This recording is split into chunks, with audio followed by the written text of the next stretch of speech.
நான் பலவற்றை அறிய விரும்பினேன். ஆனால் சிலவற்றை அறியும் போதே நான் எல்லாவற்றையும் உணர்ந்து விட்டேன். சில நேரங்கள்ல உடைஞ்ச பிறகுதான் அதன் வடிவம் முன்னரை விட கூட அழகாக மாறலாம். நான் முன்னாடி இருந்த நபர் மாதிரி இனி என்னால இருக்க முடியாது. ஏன்னா இதுக்கு மேல என்னால வலியை அனுபவிக்க முடியாது. இது நிரந்தரமற்றதுன்னு நான் முன்னாடியே அறிஞ்சிருந்தாலும் அதை ஏற்றுக்கொள்ள எனக்கு நேரம் தேவைப்பட்டது. நான் மன்னிக்காம இருக்கிறதுக்கு ஒரு காரணம் இருக்கிறது. இன்னமும் அகப்படாம எவ்வளவோ இருக்குன்னு எனக்கு நல்லாவே தெரியும். சில அதிர்ஷ்டசாலிகள் காயப்படுத்திய பின்பும் அன்பை பெற்றுக் கொள்கிறார்கள். நான் எவ்வளவோ கொடுத்தும் எப்போதும் காயப்பட்டேன். சில செயல்கள் என்னை காயப்படுத்தும் போது நான் கொடுத்த வாக்குறுதிகளை திரும்ப வாங்குவது எனக்கு கஷ்டமா இல்லை.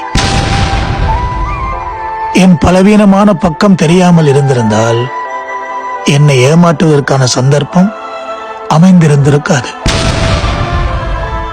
என்னிடத்தை இப்போது வேறொருவர் நிரப்பிக் கொண்டிருக்கலாம்.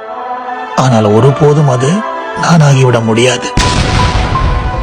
என் கோபத்தை கட்டுப்படுத்த எனக்கு நான் கொடுத்திருக்கிற தண்டனை தான் இந்த அமைதி. மனதால் வெறுக்க தெரியவில்லை என்றாலும் ஒரு தெளிவான முடிவுக்காக நான் எல்லாவற்றையும் விளக்க தயாராகிவிட்டேன். என் காத்திருப்பில் நிறைய எதிர்பார்ப்புகள் இருந்தது. ஆனால் நாட்களை கடத்துவதற்கு நான் கொடுத்த வாய்ப்பாக அது மாறிவிட்டது. ஏற்கனவே எனக்காக இருக்கிறார் என்று நான் நம்பிய ஒருவர் எனக்காக யாருமே இல்லை என்பதை உணர வைப்பதுதான் தனியா இருக்கிறத விட கஷ்டமா இருக்கு. எந்த மகிழ்ச்சியும் நிரந்தரமில்லை என்பதை காலப்போக்கில் உணரும் போது வாழ்க்கை வெறுத்து போகிறது. இதுவரை பொய்களை நம்பினேன். இப்போதிலிருந்து நான் என்னை மட்டுமே நம்புகிறேன். ரொம்ப ரொம்ப